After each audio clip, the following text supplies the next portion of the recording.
When you marry into the military, you also marry into a lifestyle of constant change.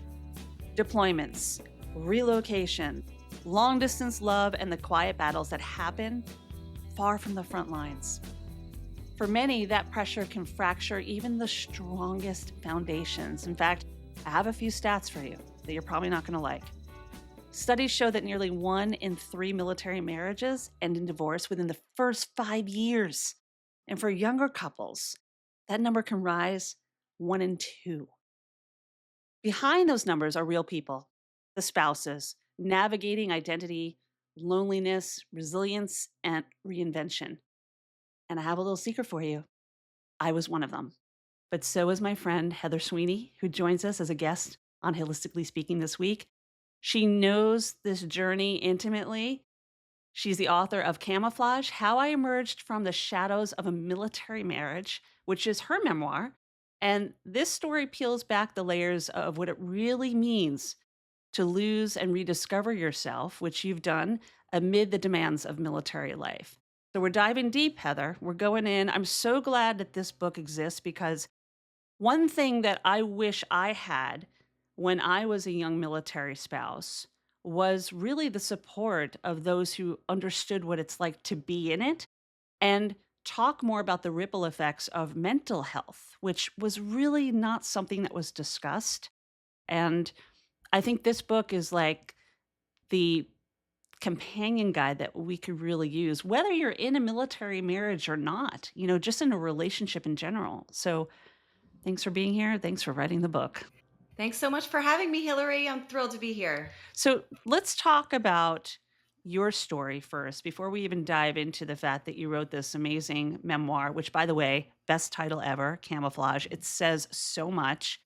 But what is Heather's journey as a military spouse and now someone who is on her own, really living life to the fullest, your own way? Well, it feels like another lifetime ago that I married a man who was about to join the military. And, I knew absolutely nothing about the lifestyle or what to expect.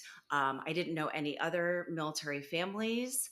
My fiance at the time he came home one day and he said, I want to join the military. We were very young. We were 23. And I just said, okay. And I was kind of at that mindset where we're about to get married. We have our whole lives ahead of us, and I'll follow you anywhere. So let's go. And at first, it was just I was very supportive and just excited about where the whole journey would take us. They say, join the military, see the world, and I had this romantic notion that that's really what it was going to be like, and it was very, very different than what I expected. And yes, it was a whole journey. Definitely. And I remember feeling that too. I was in a relationship with an Air Force member who had been in the service already. So there's different stories that can happen here. You can go in together as a couple or you meet somebody who's in it. And I completely didn't understand that world either. But you're making a real commitment. And by the way, I do want to say, because this isn't in any way to say anything negative about our military members, our service members, men and women, and those who identify as, thank you to all of you for your service, whether you were in or you were a spouse. But this is a difficult life if it's something you're not prepared for, if it's something you're not aware of. And also, there are things that happen with the psyche and being in the military that can lead to not the best relationships, especially if a partner isn't being honest or there are things they don't want to share. And I know that's really part of your story. Yeah, never thought about deployment either because when he did join the military, just we weren't dealing with Iraq and all of these things. And then when he got his first duty station, we moved to Pensacola, Florida. And we were there for a little while. I was getting my master's degree and he came home and said, well, I'm getting deployed. I'm going to Iraq for 6 months. And he volunteered. It wasn't like this was something that he was being forced to do. And I think that's when it really hit me like, oh, he really wants to go. He really wanted to get deployed. He wanted to serve his country in that way. And go over and do something that he found really meaningful. And like I said, I was very much of the mindset, I will support you and do whatever it is you want to do.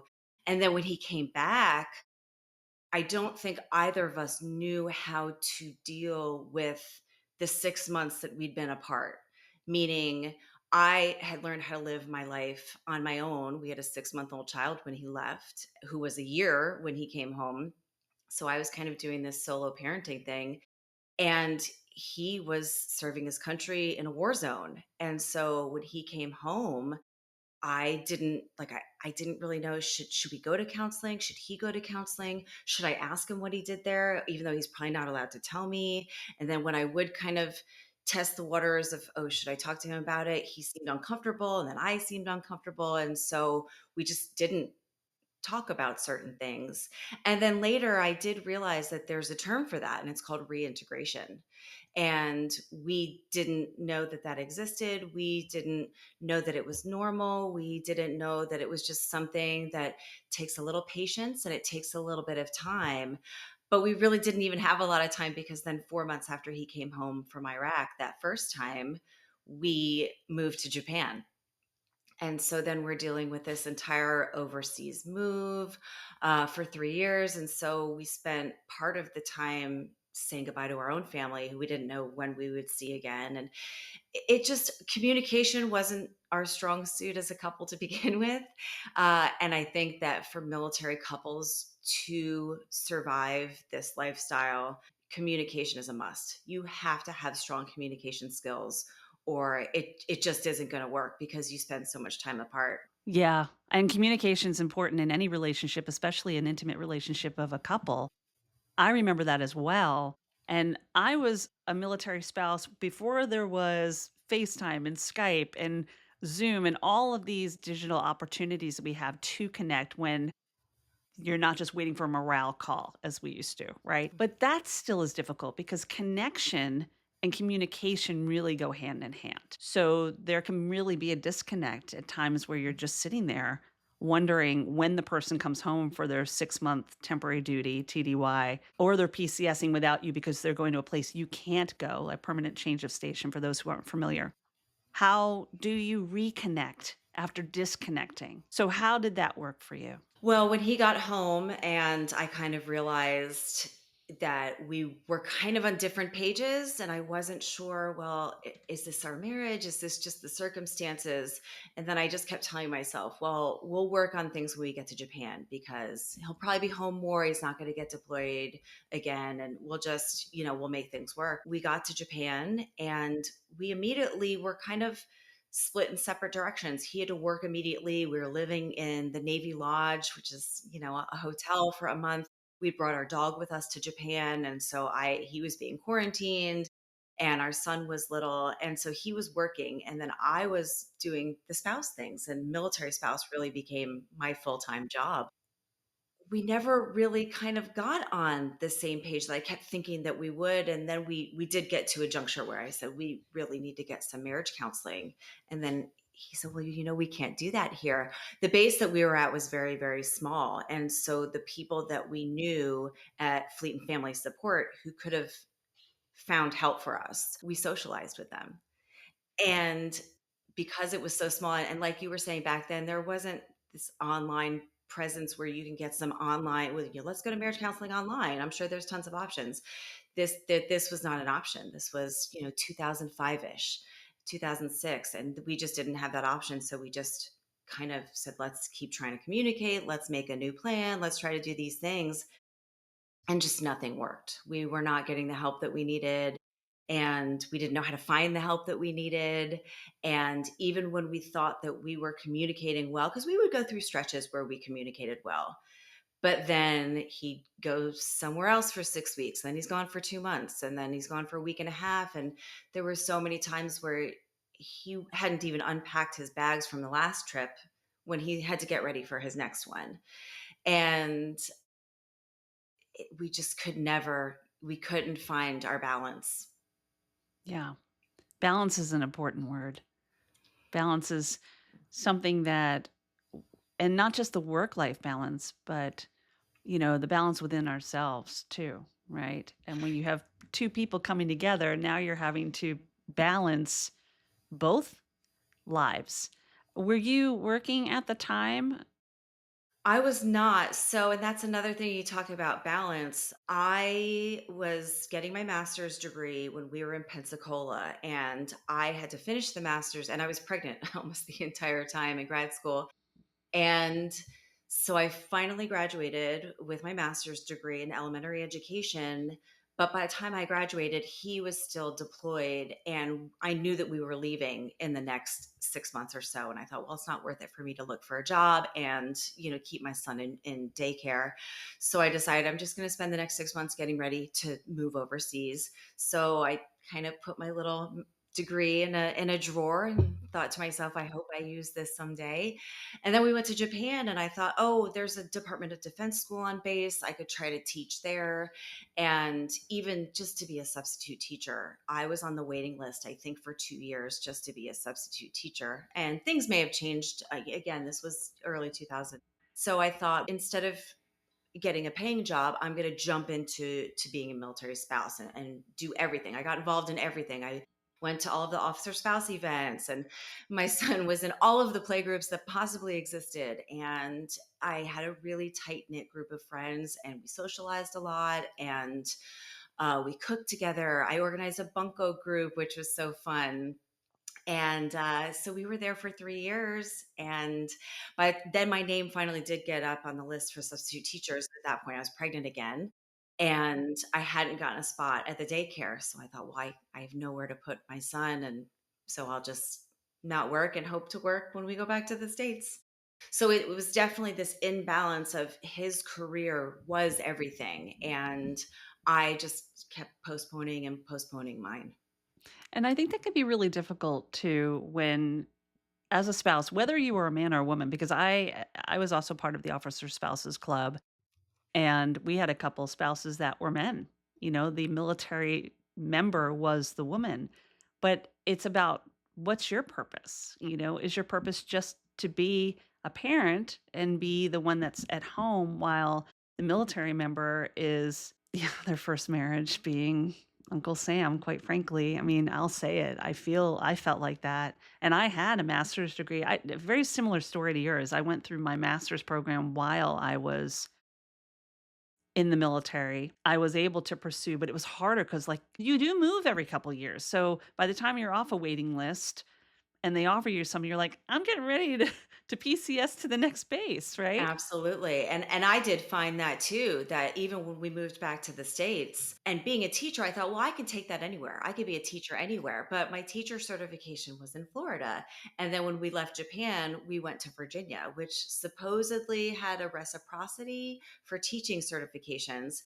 But it still took me, I had to take 3 exams. It took me a full year to get my certification up and running in Virginia. Well, at that point, okay, we're moving in 2 years.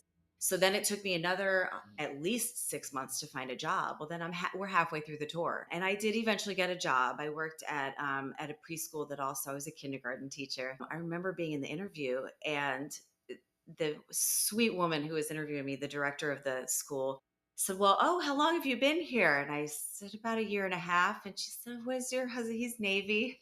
Oh, okay. And I'm in Virginia Beach. It's a very highly Mhm. populated military community here. And a lot of even civilians know a lot about the rotation, the frequent rotations of service members. And I could see her, and I was probably reading too much into this, but I'm like, she's doing the mental calculations of how much longer I'm going to be in this job if she hires me, which is the problem with so Yeah. many military spouses trying to find a career is if you can finally get a job, then you have to leave it as soon as Yeah. your service member gets orders again, and then you have to start the process all over again. Because really, quite frankly, it's very difficult. And not that it's impossible, but gosh, I'm hearing you, Heather, and I'm like, oh my gosh, I remember going through that. The priority is always the military member. Whether you have a high level job or not. And back in the day, we didn't have all the online possibilities where there are a lot of people that are thriving through the digital age being around. I was a young journalist trying to get a gig and get my first job and get my second job. And anytime they found out I was, an Air Force wife, they're like, oh, she's moving in 3 years and we want to invest in someone. They can't tell you that, but you know why Right. somebody else could have possibly gotten the job over you because they want to invest. They want to invest in someone to stay there. And that's unfortunate, and I totally know your area in the Hampton Roads as well. I mean, being that you have pretty much every military base Yeah. there. Yeah. There are a I lot of mean, military bases. yeah, there Yes. are. Although I love that area, and I don't wanna get away from the fact that, you have this book, Camouflage: How I Emerged from the Shadows of a Military Marriage. It's not so much about Heather not making it in the world and being a military spouse. There's really a deeper story behind this because you started with essays and creative nonfiction about life as a military spouse. Gosh, where were you when I needed it? Even just to have support doesn't mean it's going to save the relationship because really it's not about outside sources. It's two parties involved. But how did this really come about to where you've turned it into this memoir, really have created a quite successful community around it? Well, I started with a blog, believe it or not. We were in Virginia Beach, and we had two kids at that point, and I was teaching kindergarten, but I kind of felt like I wanted something more. After waiting so long to have a career, I started teaching, and I just kind of thought that I'm not sure this is my passion. So it was my mother in law at the time who suggested I start a blog because my husband was about to go off on another deployment. And I said, well, I don't even know what I would write about. She said, well, write about being a military spouse during a deployment. I thought, oh, okay, that sounds great. So I did. I always loved writing. And so I started this blog. And before I knew it, I found this huge online community of military spouses. And they were all military spouse bloggers who were talking about the same things that I was feeling, the loneliness and the uncertainty and the fear for our spouse's safety, and just all of the forced resilience and independence. I have such a conflicted feeling with the Mhm. word resilience, but Oh, I have a conflicted feeling with the word dependent. yes, me too. Yeah, I hate that yes, term. me too. I am not dependent on Uh, anyone. Absolutely. I don't know of a single military spouse who likes being called a dependent. It's the worst title ever. But Seriously. yeah, but so I started the blog and I met all of these people and I started going to conferences. And the next thing I know, I was offered a job writing full time. And the offers started coming in. I got an offer to write for the New York Times. I had a column at Blue Star Families. I just really loved it. And so I quit my kindergarten job. I started writing full time. And then I realized I was getting divorced. And most of what I was writing about was being a military spouse and just all of the hardships. But I am also proud. I was so proud to be a military spouse and proud of my service member and the service he was doing for our country. And I felt proud of myself that in some small way I was helping, you know, serve our country by holding down the home front and being Totally. supportive and, making sure that my husband had everything that he needed at home so that he could do his job. So we're getting divorced. And I think to myself, I don't even know, what do I write about? My entire identity is wrapped up in my husband and his career. What am I going to write about when I no longer have that? In the state of Virginia, you have to be separated if you have children for a year and before you can get divorced. And so he said, could you do me a favor? Could you not write about this for the year that we're separated? And at first I thought, you can't tell me what to do anymore. So on second thought, I thought, you know what? It's probably good for me. I'm just going to journal and get all of my feelings on paper, but not publish anything. I did that. And then as soon as that year was up, the day I got divorced, I announced my divorce in the New York Times. Publish. Yes, Well, you kept your word, which I think was really I beautiful. did. You I didn't did. have to do that. You didn't No. have to do that. But when you're talking about all this, I recall in my own story through divorce that there's really a feeling of failure that comes into play, especially if, two parties were known as being a good couple in the outside world. And this happens a lot, not even just in the military, but, there's a facade in a way. You don't let all your baggage and stuff out there for others to see. That whole idea of, did I fail at this? Like, here I am talking about being a military spouse, what it takes, and want want. Like, how did that impact you? Well, it impacted me a lot because my second New York Times piece that I wrote before the one where I announced my divorce was all about marriage counseling and how marriage counseling was helping my marriage. Because for a time, It was. We saw 3 different marriage counselors, and I wrote this essay about the first time we went to marriage counseling, and it was I didn't care for the counselor. She was an employee of the Navy, and so she was very much an advocate for the service member part of the marriage and not so much the spouse. She needed to keep him happy so he could do his job. I did feel like a failure greatly. And so, especially because I was so public about my marital status. I'm a military spouse. I'm going to yell it from the rooftops. And then to explain to the whole world, well, the marriage counseling I wrote about actually didn't work. And my marriage is ending. And everything I wrote about, I have to figure out how to write something else. And I did feel like a failure. And I think writing about being single on that first day that I was single after being with this person. We were married for 13 years, we were together for 15 years. Was extremely empowering for me. And because I had felt for so long that I lost my identity in the marriage, and in his career and just in his shadow, it was so empowering for me to have this byline as my name. I did go back to my maiden name. I did write anonymously for a while. I did write, he asked me to write under my maiden name for as long as I was writing. And so I walked out of the courtroom and I sent this text to this New York Times editor. And the next thing you know, it's my first byline after divorce and it's my maiden name. And it was wonderful. And it really kind of flipped the script for me because it could have gone many different ways. I could have gone home and just kind of said, my writing is done. I just don't want to have to admit that my marriage failed. But looking back, I really do realize that just because my marriage failed didn't mean that I was the failure.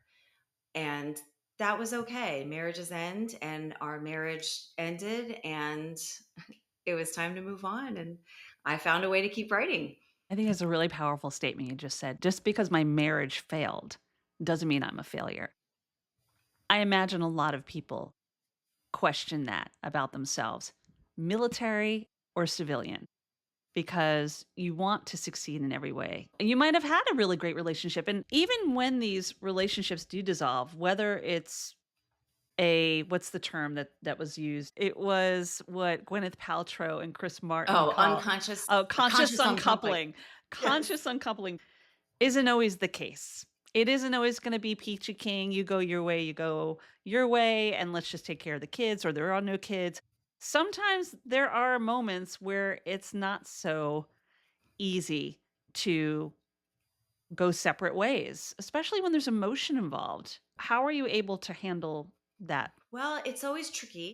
At the beginning, we're trying to figure out our roles. And I think he really wanted to be friends, I think. And for me, I just wanted to be successful co parents. I didn't want to be his friend. And I quickly realized that many of the reasons why we got divorced, those issues were still happening after the divorce. They didn't change, they were still there, and which also confirmed the fact that divorce was the right route for us. But I very much had to, because we had 2 kids together, and when we got divorced they were only 5 and 9, so we were very much having to communicate. And then the co-parenting really got tricky when he started PCSing again. And I try to keep everything very businesslike with us because I'm like, okay, our downfall really was communication, so let's try to step this up and be good co-parents, communicate well as co-parents. So I try to have everything in writing. Smart. I didn't like conversations on the phone because it wasn't in writing, and there were a lot of times, well, you didn't say that, or you did say that. And that's why text messages, emails, I tried to get everything in writing. Everything was cordial. We're still cordial. Yeah, it's always kind of tricky when you're trying to figure out your roles after the Mm. divorce. And I wanted to keep things as amicable as possible. We had an uncontested divorce. We did have to go to a courtroom to finalize the divorce, but it was kind of more of formality than anything else. Kind of like the reconciliation law of having to wait a year. Yeah, Like, yeah, that was tough. I That was mean, a I've always questioned that too. I remember that because I was living in North Carolina at the time, and that was a year. And it's almost like saying, "Oh, you kids need a year to figure out if you're going to work it out." And it's like, what? Yeah, and we also did an in-house separation for Mm, 7 months, which which was just brutal, Yeah. because you are allowed, as long as someone goes to court, which was my best friend, to say that you've lived separate and apart for a year, then you could, it's mostly for financial purposes Sure. when it's tough for one person to move out. And it was about 7 months, and my therapist at the time finally said to me, "Don't you think it's time to move out?" Because he wasn't moving out. And so I said, "Yeah, I can't take this anymore." So I ended up taking the kids and moving into an apartment. We did have 50-50 custody of the kids, but really, I mean, it's not 50-50 because, like I said, he started Mhm. PCSing again, and then he PCS to Hawaii, and I stayed in Virginia. Talk about a tricky thing. That was Yeah, that that was a doesn't make for weekends and every no, other no. Monday or whatever. Sure. That is difficult. So, one thing I noticed, and I do want to mention again, Heather Sweeney, her book, Camouflage: How I Emerged from the Shadows of a Military Marriage. This is a really amazing opportunity to learn more and just know that you're supported. And this is her memoir, her story. Put it in the notes of this podcast. And listen, if this is a conversation that touch moves and inspires you in any way, if you know somebody who's going through this, leave a comment, a rating, review. Let it be found by somebody else. Pay it forward. That's what we do here at Holistically Speaking. This is like your masterclass in learning and being kind to your mind and how to hug it out with yourself.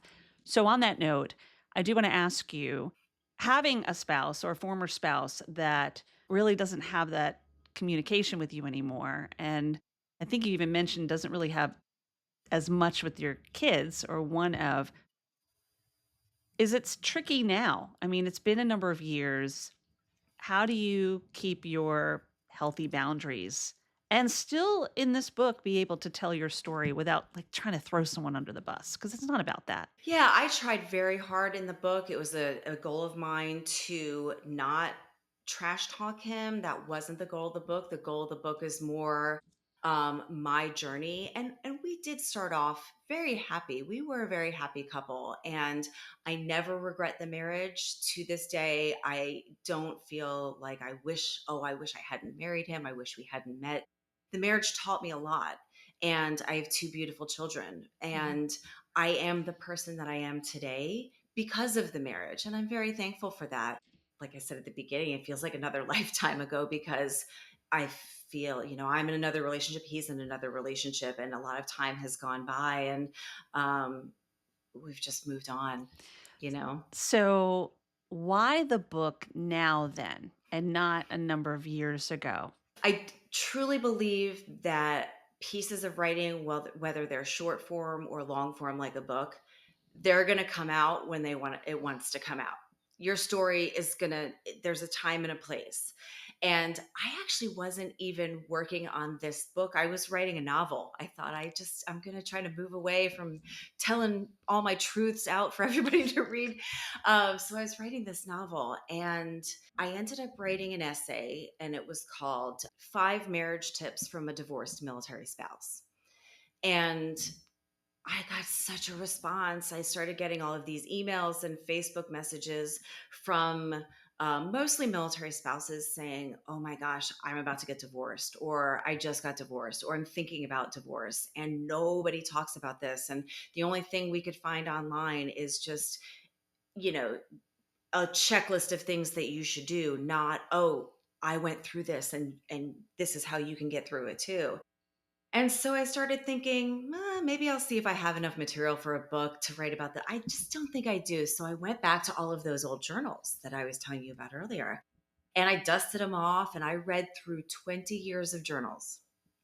And I ended up being very, very happy that I didn't publish any of the stuff for that 1 year. So I was very thankful because everything was just raw and ugly and angry and resentful. And it's not something I would want my kids to read.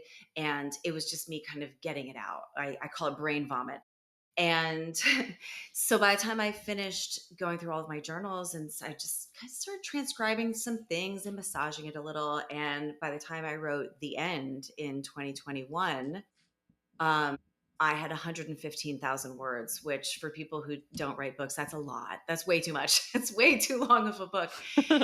So I revised it over the years. I got a developmental editor, and publishing is a marathon. So Mhm. I did finish the first draft 4 years before publication and just massaged it. I wrote 11 drafts. My first chapter has changed. My title has changed. Camouflage was not the original title. And Can you share what was the yeah, original title? Because I yes. So remember us having that conversation. You said, "I'll tell yes, you when we chat." yes. So the original title was Permanent Change of Station. Oh, that's good. And I thought it kind of worked in two ways because it's a military term, Yeah. which for PCS. civilians, Mhm. yes, it just means it's a fancy way of saying moving. We're Right. moving. We're Exactly. PCSing. Relocating. Yes, but it also kind of meant that I was moving into a new station of my life. Love it. But when I got to my developmental editor, who has no affiliation with the military whatsoever, said, you can't have this title. And I said, oh, I really want something that's related to the military, but has some meaning in my story. And she said, nobody knows what a permanent change of station is unless you're military. And that's a very small percentage of the people that are probably going to read the book. Really had my heart set on this. And she said, what I want you to do is I want you to sit down and I want you to write out every possible military term that you could think of, whether it relates to your story or not. So I did. I sat down, and for a couple of weeks, every time a term would come to mind, I would just jot it down. And I had a huge list, 20, 30 terms maybe. And so she said, all right, what'd you come up with? So I sent her this huge list and said, you pick, because I couldn't think about it anymore. And she said, camouflage. That's it. That's your title. That pulled me in. That pulled me Yeah. in because I think it covers a lot of territory, you It know? does. And Yeah. I realized how much it meant to me too, because camouflage, I just keep thinking of all the camouflage uniforms that used to be in my closet, but also how camouflaged I was. I was really just in his shadow the entire marriage, to the point where I just completely lost myself until I emerged. So, yeah, so camouflage, that's what it ended up being. Until you made a permanent change of station. Yes, So there you you can still go. work it in somehow, Yes, depending I on your can, audience. I can. Yeah. But I did realize she was totally right. That and it's also clunky to say. Think about how many times writers say that the titles of their books. Permanent Change of Station is just kind of clunky, but camouflage, Love it. yes. So this is a Yeah. great segue into the next segment of this podcast, which I call Brain Candy. This is a word association game. It's a rapid fire. What I'm going to do is I'm going to throw out a word that you have said during this podcast conversation, and I want you to come back with the first word that comes to mind, okay? I have a feeling you know a couple of them that are going to be in there. I'm sure I do. All right, let's do it. Here we go. I'm ready. Divorce, Freedom, loneliness, pervasive, communication, essential, dependent. cringe. Seriously. Memoir, Oh, lifelong goal. uncertainty, It's okay. co-parenting, Challenging. marriage, One and done. military. Control. This one I didn't touch on yet, but I got to bring it back. Bunko. A blast. Such a military thing. This is a Yes. dice. This is a dice game, by the way, people. Yeah. If you don't know, but when you said It's that, it's a mindless. Yes, we had so much fun. it definitely is a fun game. And I'll leave it on this last one. Camouflage. Emerge. Ooh, good word. Like it. You win at the brain candy game. I love that. You really have it in mind. And I was curious, just watching your facial expressions, but also just throwing out some of these words and the arc of where you go with it. I imagine that's a big part of what the book is actually about. I'm really looking forward to diving into it because I haven't got it yet. And once it is there for the taking, I am so in. And with the people that, I still have so many military friends who I served with on bases. Do you have anyone like that in your life still? Do you still have family? I do. I do. I have a lot of friends, and it's interesting now. We're kind of so my ex-husband is retired. Mhm, We're kind of at that age in our marriages where a lot of my friends' husbands mhm, are retiring or getting close to retirement. So it is tough though because I did stay in Virginia Beach, which is the last mm. place that the Navy deposited us, and so I did have to watch my friends leave. Because they were PCSing, which was tough for me because I thought, well, and I did think about moving to Florida to be closer with because my parents are in Mhm. Florida as well as my ex's parents. So I'm like, well, all the grandparents are there. But I ended up meeting my current partner. And so we are still here in Virginia. And yeah, it's the longest I've ever lived in one place, Which is which is, which is interesting which to is say wild. when you've lived the military life. It seems like you keep finding Yeah. those little stickers on stuff from moves. I do. I do still have the little Oh stickers my every time I gosh. bring down my Christmas tubs from the attic. Yeah. I can't take it off at this I point. It's know. I have the same I still have boxes from 20, 30 Mm, years ago, and I'm just like, "Oh my yeah, gosh," they just wind up on the yeah. floor, they're everywhere. Those things do not they're with you for life, those little moving stickers. Absolutely. Yes, yes. But I will say, as far as the military spouse friends, they were so supportive when I got divorced. That's I, good. I was a little bit worried. I had such a tight knit community in Japan, and then all of my blogging friends. And then when I did announce my divorce in the New York Times, at that point, I had told very few people. In fact, some of my coworkers didn't even know that I was getting divorced because I didn't know how to tell Mhm. people. And I thought, well, maybe this is the best way. Just go big, announce it. And everyone was very supportive. It was an outpouring of, and it was interesting too. A lot of people weren't who knew both of us were not surprised. That's great. I'm glad At you had the Yeah, support. Awesome. it did a lot of support. So, out of curiosity, with this book and everything that you have put into it from your journals over the last couple decades, what is your hope for Camouflage? I hope that it helps people feel less alone, not just the military spouses who I hope read this and see themselves in my story and think, oh, I'm not alone in these feelings.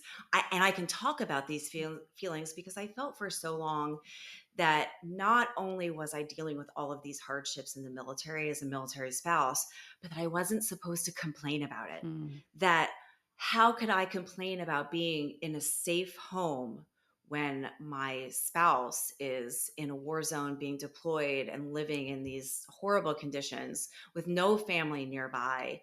And I felt like I just couldn't, I kept everything in and I couldn't complain about anything when really I was kind of crumbling under the stress. And I never, while I was living the military life, I never lived in a place close to family. mm, And so I never had my brother or my parents nearby. It was always a plane ride or a really long car ride away, even when I had kids. But even beyond the military scope of this, I hope that even just people who are going through a divorce, not even military mm, spouses, just general people who feel like they are moving on from a marriage. Because I think a lot of people ask me, well, what happened when I first got divorced? Or what happened? And I don't feel like you need to have this horrible thing happen in order to realize I'm not happy in this marriage mhm, and I need to move on with my life. And I should let him move on with his life for him to find happiness, for me to find happiness, because neither of us are happy in this mhm, marriage. And so I want people who are going through divorces, thinking about a divorce, um, realizing that you can thrive after divorce. It's tough for a while. Yes, I'm not going to sugarcoat anything. Divorce is probably one of the hardest things I've ever been through in mhm, my life. But fear of the other side of divorce is not a good reason to stay in a bad marriage. mm. And it was worth every hardship to get to the other side. Yeah. Yeah. Oh, how you said that is so beautifully executed. I think that fear is really a driving factor, especially when you have children. What's going to happen? How are we going to see each other? How are we going to survive? Who gets to move? Who keeps the house? Who keeps the dog? Who keeps the kids? Where do I go? Even if there are no kids. So the fear is what guides it a lot of times. And, you know, we all deserve happiness. And that's a big Definitely. step that you took. And hopefully those who might be in a position where they think, okay, it's okay to go your separate ways. It's okay, you know? But for those in successful marriages that are tuning in, like, what are these chicks talking about? Hey, good on you. Like, whether you are military or not. And also, let me just say, this is not a bash on the military at all. I am so in with you that my time as a military spouse was some of the best years of my life. The relationship might have not worked out, but I am so grateful to our servicemen and women and for me having that exposure and understanding what it's like to live as a military spouse and create a family. You know what they say, like the Air Force, the Navy, home is where the Air Force sends you, home is where the Navy sends you. Just throw in or home is where the Army sends you. So Yep. it's really, you are creating family and home with these people, and it's a special kind of people. So It I'm is. It grateful of it is. too. But I want to Yeah. ask you, are there any closing thoughts that you want to share in addition to what you just shared? I just hope that if my book touches anyone in a way that's meaningful, that reach out to me. If you have questions, reach out to me. I've had other spouses, military spouses, ask me, reach out and say, "Oh gosh, I don't know if you'll see this or if you have time to respond." I do try to respond to every email that I get. There isn't a lot out there about military Mm. divorce. There isn't a lot of people talking about it, and there are a lot of questions that people have, and I may not have the answers, but I may help people feel less Mhm. alone and help, guide you in a direction of resources. Or, I've had people reach out to me and say, my marriage is struggling. What do I do next? And I give them some advice. And 6 months later, I see on their Instagram account that they are smooching with their husband, and the divorce didn't happen. And I'm your biggest cheerleader. I'm not encouraging people to get divorced by any means. And I just maybe I was there for these people to vent and say, "Oh, we're struggling. What do I Mhm. do?" And and they work it out, and I say, that is great, good for you, I love that. But if it doesn't work out, I will help you on the other end. You can vent, and I'll help any way I can. Love that. Yeah. The right answer and the right journey is for the person who's in it, right? But sometimes that one little thing could be the thing that helps. They just need to be heard or held or whatever it might be. Awesome. All right, I want to ask you one Absolutely. other thing. So like Okay. part of what I do is I have as a trauma informed practitioner, I have my hug it out method, which is in the healing there is humor, understanding and gratitude towards self, meaning you have to have a little humor in life, you have to understand who you are, your core values and having self-gratitude for how you show up in the world. Which one of those really resonates with you the most? Oh boy, I'd say all of Yeah. them, but I think maybe gratitude. I think For me, I was very angry for a while. I was very resentful of the military. And for a while, I really blamed the military for my Mhm. divorce when ultimately it was not the reason I got divorced. I think the military actually stayed married longer than I would have without the military. But I got to a point. It was my first Thanksgiving after divorce, and I had Thanksgiving, and I knew that I wasn't going to have Christmas with the kids, that my ex-husband was going to get Christmas. And we got divorced like 2 or 3 weeks before Thanksgiving. So it was a really a hard time to try to find gratitude at Mhm. Thanksgiving. Oh, what do I have to be thankful for? I just got divorced. I'm trying to figure out the co-parenting. But I spent Thanksgiving with a friend, and we very much kind of really did list off all the things we're thankful for. People do that at Thanksgiving, Sure. but we really sat down, and I just made this list. I'm thankful for all of these things. It included the military. It included my ex-husband. It included the divorce. It included the marriage. It included all of these things. And it really helped me to see that everything in life for me happens for a reason. I Mhm. know a lot of people don't like that phrase, but it really helped me through. Everything happens for a reason.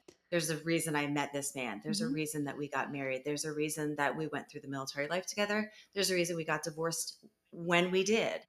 And I think I took that with me Mhm. throughout all the other hardships of life after divorce. Love that. What is something you're grateful for about you? What are you appreciative about Heather? Because that's really the hug it out way, is the self gratitude. Self gratitude. I think my perseverance. Mm. I think that I really just never gave up, even in times when I really just wanted to crawl into bed and pull the covers over my head. And I think, one part of the book that I love is that I made a goal. I used to be a runner, and I said, I really want to do something to kind of, celebrate this new chapter of my life. And I decided to run the Marine Corps Marathon because it was military Yeah. related and it also related to my running, which I had a passion for. And I really do believe that I had this tendency of like, oh, the kids are gone on the weekend. I'm just going to stay in bed. But nope, I'm going to train for this marathon. And I worked really hard and I was running a gajillion miles and I just kept going. And even when there were moments when I thought, I can't get out of bed today, I'm really just feeling really down today, I would do it. And I think it was my perseverance. Same with writing the book. There were times I'm like, where is this going? I don't know if I could finish this. I don't know if I can find an agent or a publisher. And I think I just have this mindset of, maybe it's because I'm stubborn. I'm very That's stubborn. not a I'm bad very thing. stubborn. And I'm very stubborn. But I think it's also just, I do work hard when I have a goal and I do persevere. Okay. So Awesome. Love that. yeah. So that would be your gratitude. What is something about Heather that is humorous and funny? Um, oh boy. I think I do try to find the funny in things. My father and I have this, my dad and I are very silly when we get Mhm. together. We just joke and giggle. And one thing that we say, and I actually write this in the acknowledgments of my book, sometimes silliness is a virtue. And I think that I do really, even if it's watching a funny movie or something, or just dancing it out. Sometimes I will just blast my music and go in the kitchen and dance around while I'm cooking dinner, just to get the, whether Yeah, I'm that's tired or serotonin something. Yeah, yeah. yes, yes. And I think that I do have a silly side, Mhm. and I love to laugh and watch silly shows. And I think silliness Yeah, is the and I humorous think side. being humorous and finding the laughter in the lessons is good, right? So that's what I see. Yeah. What's one thing that you understand about yourself? That's the you and the hug it out. What's one thing you understand about yourself that you didn't understand before? Definitely that I'm stronger than I thought I was. There were so many times when I was facing this divorce and I thought and I think maybe the reason I didn't leave sooner was because I didn't think that I could do it. I didn't think I had it in me. I didn't think that I could, financially support myself. I didn't think I could move out into an apartment on my own when I'd never lived alone before. Didn't think I could be a single parent. And I think that I just would just do these things and say, "Oh, I had no idea I could do that. Look how strong I am." And I think that once you realize you've got this inner strength in you, then you can do more things. It's kind of a Mhm. positivity snowball effect. Yeah, that's cool. I love that positivity snowball effect. And you mentioned like the silliness of Heather. Like if you had like a walk-in song or something that came up that was your power song, and maybe you have one, what would that song be and why? Like Oh that my walk on goodness. stage song or just dancing around your living room. Well, right now, I have to say, I don't know if this is going to lose me a lot of listeners, but I am a Swiftie. And um, her new song Opalite Oh, is on oh repeat right yes. now. So that would be it. But if we're for the people who don't like Taylor Swift, I would say that I really one of my power songs, and I am making a playlist to accompany my memoir.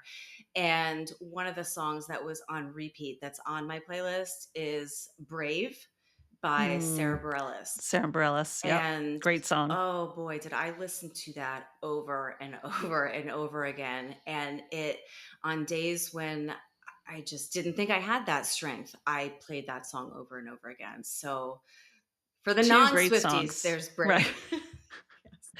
so we don't get canceled. Yes. I'm the same way. I'm not a Swiftie, but I Mm. do think that she's a very strong, empowering, talented woman. And this new album, The Life of a Showgirl, actually is really good. And I love Ophelia too. Yeah. But those are two really great Yeah. songs. But if you're gonna go to something that's like my fight song, Oh, that's Brave another is a one. good Fight choice. Fight song. I forget who Yeah, sings that. fight That song. was Which another one? one. It's is it Rachel Platten? Is Yes. that who sings it? Yes. Yes, that's who it is. Okay, those are great. Those are all awesome playlist songs. So thank you so much for being here. This was so great. Well, thanks for having me, Hilary. This was great. This was fun. We're going to share everything about you and can't wait to get our hands on the memoir, Camouflage, How I Emerged from the Shadows of a Military Marriage. And of course, every way that folks can connect with you and see what's yet to come. Thank you so much. This was a great chat. You can get in touch with Heather by checking out the notes of this podcast episode. And I also shared a link to her book in the Holistically Speaking Book Nook library. Just go to hilaryrusso.com/booknook if you're interested in Camouflage, How I Emerged from the Shadows of a Military Marriage, in addition to all of the other authors and books that have been on this show. And if you know someone who may find this conversation helpful and supportive, please pay it forward, pass it along, and don't forget to subscribe to Holistically Speaking so you never miss any of these masterclasses on ways to be kind to your mind. Here on Holistically Speaking, I hope you continue to join us and to hug it out for your health and your well-being each week. Music for this podcast, of course, was created by my friend Lipbone Redding, who has been supporting this show since day one. And I want to thank you as well for your support. And let me just say this again. I know I mentioned this a couple times during the show, but to our service members, their families, their spouses, our veterans, and those who have dedicated any amount of time to the protection of our country, thank you for your service. It does not go unnoticed. No matter where you are on your journey, your PCS in life, please know that you're appreciated. And if your story takes you down a different road, that's okay too. So on that note, I love you, I believe in you, and I'm sending hugs your way. Be well.